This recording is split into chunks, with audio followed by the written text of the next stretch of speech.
Hello and welcome to this episode of the Business Spotlight. Today we are joined by Adam White from Intelligent Membranes. Hi, you Adam. Hi, how are you doing? Thank you for Yeah, inviting good. Thanks. me. Thanks for joining us. No worries. So, for those of you joining us for the first time, what is the Business Spotlight? So, the Business Spotlight is a place where we'll find out a bit more about business and specifically a bit more about Adam's business today. And if you're thinking about getting into business or if you're already on that entrepreneurship journey, you're in the right place. So, Adam, if you could just kick things off for us, please, by just letting the audience know who you are, what you do, and how long you've been doing it for. Okay, so my name's Adam White. I'm from Cambridgeshire. The company we're here to talk about is Intelligent Membranes, and we do liquid applied membranes, airtight products for new build and retrofit and anything to do with net zero or passive house. But how long have I been doing it for? That kind of this business around about 14 years. In construction, I'm up to 27 years now. So I've been doing it since I was 15. So yeah, it's a long old time. Wow, fantastic. So, wow, I should imagine you've seen quite a lot over that period of time, Adam. So, what would you Many say? ups and many downs. Yeah, I bet. I bet. So, what would you say with what you do, Adam? I mean, I don't know, how severe the competition is, but what is it that makes you guys stand out from the crowd? Well, we're a new type of product. So we, like I said, we're liquid applied on these things. So to explain exactly, say one of our products, our most famous product is Passive Purple. You put it on the inside of your building and it completely seals it up to make it airtight. Air loss is energy loss, and this goes on retrofit, new builds, whatever. So we're replacing the paper membrane. So it actually does it's like having a Lamborghini rather than I don't know, half beaten up Nova from the 80s. So, Okay, wow. And so, with regards to that as a product, then, I mean, it sounds quite unique in itself anyway. So, I mean, is that what makes you stand out from the crowd? um, I think the whole business itself, we have a bit of a laid back attitude to how we do our products, not laid back to our products, but our marketing, our branding. We, if you know anything about Intelligent Membranes, we love guerrilla marketing. For anyone that doesn't know what guerrilla marketing is, if you go to a show, you will see us. There's no holding back. We just done one in Austin, Texas, where we paraded around big flags, had a big WWF style championship belt, and we walked around. We had our own stand, but we walked around the whole show, even around our competitors, filming and stuff. So that's what guerrilla marketing is. And there's no real boundaries for us to go because obviously I'm the owner. There's nothing we can't do. We even have a product called Fuck Off Cancer, which is a protection product that we have. Um, yeah, and yeah, that's why we're different. We like to push them boundaries. Yeah, no, I love that style of marketing. I think it's great. I mean, do you remember the chap who wrote the book, Guerrilla Marketing? I don't. I haven't seen that. I hang on the coattails of a Brewdog actually. Oh, okay. I love the way they done things. I mean, he's taken a bit of a different tack now. He's a bit more okay. But even like when he drove a tank into London and all that sort of thing, and everyone Yeah. thought he was mad. That's the kind of thing I like doing, making sure that everyone. I mean, one of my other businesses, we have a brewery as well, so it's Okay. bit different. Obviously, HQ, we have our very own pub, so Wow. So yeah, you still get lots of work done though, yeah? Or we still get lots of work done, but strangely, everyone wants to come here on a Friday in the afternoon. So go figure. we better get wrapped up soon then, Yeah. eh?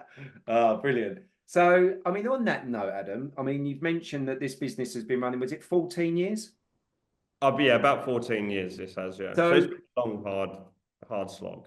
if you could just give us a little bit of a whistle stop tour of some of the bits and snippets that come to thinking about the business journey so far, and also why you started the company up in the first place.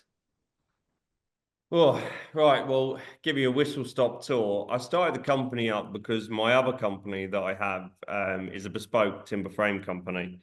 And we're always being asked to make things airtight, eco-friendly, and we had to find a different method of sealing these buildings up. And I come across these fabulous guys. I love them to bits. And we just clicked and we went from there really. But if I said it was easy to introduce a new product to the market, I'd be lying. There's been a lot of blood, sweat, and tears. A lot of mistakes have been made along the way. And we're still making mistakes. That's another thing, is really to point out. It's never easy in business, especially in construction. It's a cutthroat place to be in. Someone's always there ready to stab you in the back, and when money's involved, there's always someone there to give you a little nudge every now and again. But yeah, but bringing it up to today, we supply product all around the world, as far away as LA. We're just setting up distribution in Canada at the minute. We have product in New York. We deliver all around the world, really. As far as Dubai as well. So we do a lot of roofing products in Dubai now. But yeah, it's hard to do a whistle-stop tour on something there's been a lot involved. And it hasn't just been me. I've got a fabulous team around me. And I think that's one thing I would say that everyone sees on social media, and they always say, Adam, how do you have time to do this and do that? Is I have a fabulous team behind me. They make the stuff happen. It's like hot potato. I say it's going to happen, and then I throw it to them, and they make it happen. So, yeah. That's an interesting one actually, and thanks for that share, Adam, because it's quite often a case that I hear that a managing director or a CEO comes into their business and has all these fantastic creative ideas and gets everybody excited about it, and then sort of like runs off out the door a bit like the Tasmanian devil, and then everybody's like, right, okay, let's get this and make this happen. And like you say, it's the team that grow the business. You know, as a business owner, you've got a fabulous team behind you. You've said that a couple of times now, and that's obviously part and parcel of your success. Yeah, I mean, I've got Alex, I've got my brother who works for me as well. So yeah, he's always putting up with my shenanigans. So, and then likewise from him, he's just as good as input. But yeah, I mean, and then my like the social media, I've got a lovely lady called Loz who works for us. And I say, right, I want this to happen, and I want this, and then she puts her own spin on things. And when she's done the week and she thinks that's it, like it's going to be calm, and then we go again. It's like, oh, for fuck's sake. But I guess it's part of the reason why you've got to the success that you have. I mean, you know, a business that's been running for 14 years tells its own success story.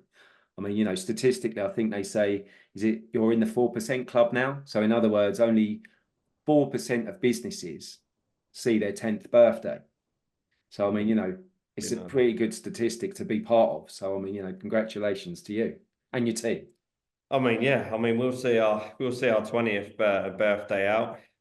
If I'm owning the company, then I don't know. Hopefully, we've grown that big that someone else needs to come in and take it to the next level. Yeah. So, I mean, on that note, Adam, what would you say would be the main focus for you guys over the next, I don't know, let's say 12 months? And what sort of challenges do you think you might face? I mean, challenges. I mean, my focus is to get more salesmen all around the world. Just educating builders to use the products first and foremost. I mean, everyone's striving for net zero, but we've got a massive shortage on skilled workers in the UK and around the world. It's not just the UK. And we're all trying to hit this level, but a lot of the workers, or we're not bringing workers in. That's probably the main thing. We're not bringing new workers in. I mean, when I was doing my apprenticeship, I was 15 years old. I was getting the train at 5 o'clock in the morning going into London. You won't get an 18-year-old getting up to get a train at 5 o'clock in the morning. Well, apprentices are only allowed to work 8 hours a day. So, and they know this as well. So it's the world's a different place. The world's a different place. Yeah. But we have teamed up with Waltham Forest College, and we're actually building them a training hub for their passive house and their students at the minute. So we're actually trying to help the next generation come into it. And that's not just with our products, that's with everyone's products. Even our competitors will be at this training hub. Wow, that's fantastic. Great stuff. Great shout as well. So thanks for that share. So you mentioned earlier, Adam, that you've been sort of in the construction industry for 27 years now. So, I mean, you know, as the business owner and running a business for, well, this particular one we're talking about now for in excess of 14 years, what would you say has been your biggest, I know it's probably difficult to narrow it down to one, but what would you say has been your biggest lesson that you'd like to share? Turnover. Don't chase the turnover. I learned that probably that one of the hardest ways. Turnover doesn't mean you're successful. I always, when I meet people, and still to this day, they say, "Oh, but what's your turnover?" The turnover means nothing if you're not making any money. Yeah. So I would, anyone doing it, I would say, don't chase the turnover. I don't care if you earn 3, 4, 5 million pound, £1 million company making 40%. Now that's clever. Now that's the kind of person I want to do business with. They're the kind of people. If you're doing 5 million and you're making 5%, what's the point? What's the point of taking all that stress on? And don't get me wrong. I mean, I chased it. When I closed my install company down, I had 55 guys working for me doing install of timber frame, and the more money I made and took, the more everything cost me. And you lose your money within an instant sometimes, within a couple of down days, and you think you've got 10 guys there, 20 guys there, and they all want paying, but something goes wrong. And no. That's what actually got me into building my own building. So one day I just woke up and went, I'm done. And that was it. I finished my jobs off and went down to about a team of 5 then. Wow. And started building again, started building my own timber frames. Yeah. Wow, that sounds like a journey in itself, Adam. I mean, well done for sort of like sustaining it. I mean, because, you know, you hear some of these stories where people have sort of built things to dizzy heights and then sort of scaled them down, but scaled them down so much so that they just don't continue to trade. So the fact that you've done that, I mean, is another accolade to you. So well done. So, Adam, we're going to, if we could, travel back in time. So, you know, just bear with me here. We've got a time machine, whatever type of time machine floats your boat, whether it's a DeLorean that needs to hit 88 miles an hour to travel back in time. But nonetheless, we're going to travel back in time and we're going to go and have a conversation with an 18-year-old Adam. Mm-hmm. Now, the difference is you get to have the knowledge that you've got now, but you get to give yourself, your 18-year-old self, one piece of advice, one golden nugget. What would it be? Buy a load of cryptocurrency. Well, do you know what? If I had a quiz for Yeah. every person that said that, but it's so true though, right? It's so true. I would. I'd be a multi-trillionaire, billionaire. I would do it. What would I say to an 18-year-old me? Gotta remember when I was 18, I'd go back and be a bricklayer. I'd go back and be a bricklayer. I mean, them guys are cleaning up now, and fair play, and so they should do. When I left school at 15. I was quite young in my year. So I'm dyslexic. Back then, it wasn't treated the way it should have been treated. It was seen as you were a bit thick. You didn't really understand things. My teachers used to say, you can be a bricklayer or a plasterer.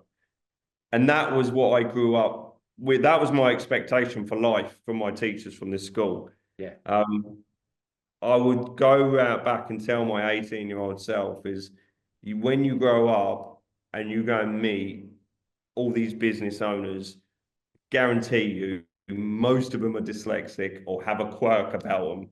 There's something in there that makes us tick a little different or work out things different, and that is a positive, not a negative. And that's something I'd love to go. I'd love people in schools to understand that it's not a negative. We're just a little bit different wired, but that makes us unique, and that's what makes us think different ways to everyone else, or take some extra risks that we wouldn't normally take. That's probably what I tell myself. Yeah, I think you've made a really good point there, Adam. I mean, you're right. I mean, back then, I mean, and even now, it's still a challenge, any kind of help that's needed, whether that's sort of like being on the spectrum, dyslexia, and that kind of thing. But you're right. I think it grows resilience or builds resilience. And it does make you think differently if you've got those types of challenges. And so, yeah, I think that's an absolutely fantastic share. So thank you very much for that one. You've mentioned a few different businesses that you're running, Adam, and clearly, just from this small conversation we're having now, I can tell that you're very passionate about what you do. But what is it that, really fires you up, that inspires you to do what you do day in, day out, week in, week out?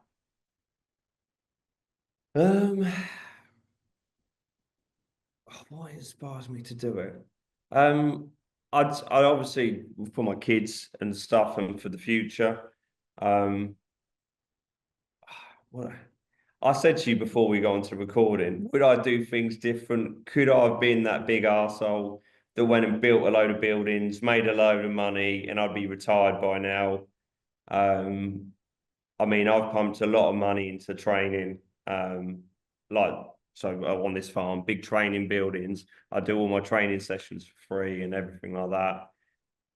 I don't know. I just think there is a better future. I always say to builders, superhero. And that's another thing that I love eco-friendly. I love everything to do eco-friendly, passive house builds, but just because you're building a passive house build doesn't make you a superhero. I see all these grand designs and they think they wake up, little cape on. No, you're just doing a house that's going to benefit you and your children in the here and now. And you're going to breathe better air, and your carbon footprint's going to be a bit less if you build it right. And that's what I want. I want more people building these airtight, ventilated right buildings, and then not paying this money to the big energy companies, because the house is self-sufficient itself. That's what I want to do. If I manage to do it or not, I don't know. I don't know, because there's a lot of money getting spent on all this stuff that I don't agree with, especially on the net zero retrofit. I think I fall into a very small bracket of people that is an example. If you're going to go and do it, if you're a council and you're getting £130,000 to retrofit this couple's house and they've got 2 children, £130,000 to retrofit their home, to save them, say, circa £500–700 on their energy costs per year. Is that the money that's best spent for that couple for the here and now, when a lot of the times that building would still need to be retrofitted and still need to change in another 10 years? I don't know. I don't know if I would prefer to go and give that couple rent-free for the next 10 years. Because £130,000, divide that up to like even 13 years, it's 10 grand a year. Yeah. I struggle. I do struggle. And a lot of people don't like these type of questions being asked. And it's like, oh no, think of the future. Well, I am thinking of the here and the future with that question. Yeah, but it's a very good point, well made. So I do waffle on a bit, don't worry. No, that's good it's good to get these insights, Adam. I mean, it genuinely is. And I think, on that note, you've mentioned that you work with a lot of other trades and sort of like competitors and other people within the construction industry. And I'm sure that a lot of our viewers and listeners are going to want to find out more about you, and more importantly, more about your business as well. So what's going to be the best way for people to do that? Is it going to be to jump on, are you on LinkedIn, to jump on your website? So, I'm on LinkedIn. Anyone that knows me, I love LinkedIn. It's the most powerful tool for any business that you can have, and it's a free one. You can go on the website, intelligentmembranes.com, or you can check us out on YouTube. under the intelligent membranes, or you can pop in and come see us in Cambridge. Really, come see the HQ, come see the bar. We've got a big farm here as well, so we're on 38 acres. So we've got a lot of animals as well. I got a hobby farm, so Wow. keeps me sane, I think, the animals. Fantastic. And it sounds like Friday afternoon's time to come and see you as well. Yeah, normally it is. Not today. I'm taking the kids to football, but yeah, normally Friday afternoons we try and get people round just to sit down, have a beer, and then we can talk about eco-friendly stuff, Passivhaus, and all of the rest, really, in a laid-back atmosphere. Sounds like my cup of tea. Yeah. Adam, it's been fantastic having you on the Business Spotlight. Thank you very much for joining us today. No worries. Thanks for inviting me. And for all of our viewers and listeners, that is a wrap. That's the Business Spotlight, and we'll see you all again very soon. Take care. Bye for now. See you later.